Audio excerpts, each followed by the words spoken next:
अहो कसे माणसं राहतील आतमध्ये गुदमरून मरतील. किती गर्दी असेल कल्पना आहे का तुम्हाला? त्याचा रेल्वे मंत्र्यांनी राजीनामा द्यावा. राजीनामा कशाला द्यावा? जावं तिकडे बघावं काय चाललंय ते सुधारावं. रेल्वेचा बोजवारा उडालेला आहे, सगळ्या अख्ख्या ट्रॅफिकचा बोजवारा उडालेला आहे. लोकांना चालायला फुटपाथ नाहीयेत, ट्रॅफिकसाठी वाहनांसाठी रस्ते नाहीयेत, कोण येतंय कोण जातंय माहिती नाहीये. म्हणजे गेले अनेक दिवस जे राज ठाकरे उद्धव ठाकरे कधी एकत्र येणार ह्याच्या जेवढ्या बातम्या लावल्या तेवढा काळ तुम्ही ह्या जे मृत्यू गेलेले आहेत लोक आता रेल्वेमध्ये तेवढं लावणार आहात का?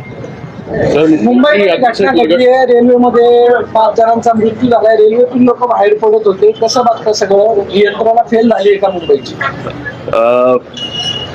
रेल्वे अपघात जे गेले आता रेल्वे अपघातामध्ये गेले हे दुर्दैव आहे, त्याच्याबद्दल काही प्रश्नच नाही. परंतु रेल्वेमध्ये मुंबईच्या रेल्वेमध्ये रोजच्या रोज अपघात होत आहेत. असं मला नाही वाटत एकही दिवस असेल की रेल्वेमध्ये अपघात नाही झालाय, कोणाचा हात नाही गेलाय, कोणाचा पाय नाही गेलाय, कोणी गेलेलंच नाहीये, असं एकही दिवस गेलेलं नाहीये. प्रश्न असा आहे की ती रेल्वे चालते कशी, हे जगाला एक आश्चर्यच आहे. खरं तर अनेक वर्ष याच्यावरती अनेकदा मुंबईतल्या लोकांनी हा गोष्ट केंद्र सरकारला सांगितली की त्याच्यासाठी एक वेगळं महामंडळ तुम्ही करा, ते रेल्वे मंडळच वेगळं करा. कळलं का?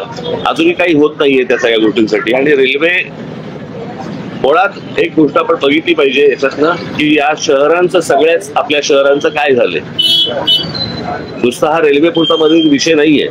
मी त्या दिवशी माझ्या एका मुलाखतीमध्ये पण मी सांगितलं होतं की हा सगळ्या शहरांचा आपल्या विचका झालेला आहे. एक तर रिडेव्हलपमेंटच्या नावाखाली रस्ते नाही आहेत आणि नुसत्या उंच उंच इमारती उभ्या राहत आहेत या सगळ्या ठिकाणी. आणि रस्ते नसल्यामुळे पार्किंगची व्यवस्था नाही, पार्किंगची व्यवस्था नाही म्हणून ट्रॅफिक अडला जातो. कित्येक मी तुम्हाला तर पुण्यामध्ये पण अनेक ठिकाणी असेल, मुंबईमध्ये तर अनेक ठिकाणी आहे, अनेक ठिकाणी ठाण्यामध्ये अनेक ठिकाणी की जर समजा कुठे आग लागली तर फायर ब्रिगेडचा बंब नाही जाऊ शकत तिकडे आतमध्ये. अशी आपली सगळी शहरांची अवस्था झालेली आहे. कोणी शहराचं प्लॅनिंग म्हणून मागे मी म्हटलं होतं मी टाउन प्लॅनिंग नावाची काही गोष्टच नाही आपल्याकडे. मी गेले इतके वर्ष जे मी तुम्हाला सांगतोय की बाहेरून येणारे जे लोंढे आहेत आपल्या सगळ्या शहरांवरती आदळणारे, याच्यातनच ही रेल्वे कोलमडली कशासाठी? रेल्वेचा बोजवारा उडालेला आहे, सगळ्या अख्ख्या ट्रॅफिकचा बोजवारा उडालेला आहे, लोकांना चालायला फुटपाथ नाहीयेत, ट्रॅफिकसाठी वाहनांसाठी रस्ते नाहीयेत, कोण येतंय कोण जातंय माहिती नाही. नुसते तुम्हाला मेट्रो आणि त्या काय ते तुमचे बाकीच्या सगळ्या सोयी सुविधा करतात ना, ते काय मेट्रो आणि काय करतात ते मोनोरेल, ह्याने प्रश्न नाही सुटणार. मुंबईमध्ये मोनोरेल्स आहेत, मेट्रो आहे, सगळ्या गोष्टी रेल्वे आहे, बरोबर आहे. मग गाड्यांचं रजिस्ट्रेशन थांबलं का? 2 व्हीलर 4 व्हीलरचं रजिस्ट्रेशन थांबलंय का? नाही थांबलंय. म्हणजे त्या गाड्या येतातच आहेत. मग ही नक्की मेट्रो कोण वापरतंय, मोनोरेल कोण वापरतंय, कोण काय करतंय, काही कोणी पाहायला तयार नाहीये. सगळेजण फक्त आपले निवडणुका आणि बस प्रचार आणि सगळ्या याच्यातच सगळे गुंतलेले आहेत. शहर म्हणून याच्याकडे बघायला कोणी तयार नाही. आणि शहरांबद्दल बोललेलं याच्यावरती तुमच्या चॅनलवरती त्याला किंमत नाही.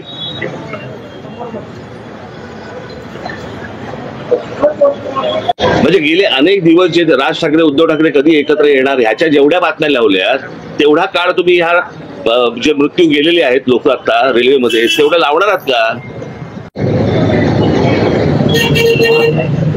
आपण कशाला महत्व द्यायचंय, कोणत्या गोष्टीला महत्व द्यायचंय हेच समजेल असं झालंय सगळ्या गोष्टींमध्ये. जर या शहरांच्या गोष्टी तुम्ही सगळे शहरामधले पत्रकार आहात, तुम्ही या शहरातल्या गोष्टींकडे जास्ती फोकस करा. सरकारचं लक्ष कसं जाईल या गोष्टींकडे याचं तुम्ही ह्याच्यावरती लक्ष दिलं पाहिजे तुम्ही. बाकी सगळ्या गोष्टी फार मामूली आणि इतर सगळ्या किरकोळ गोष्टी आहेत.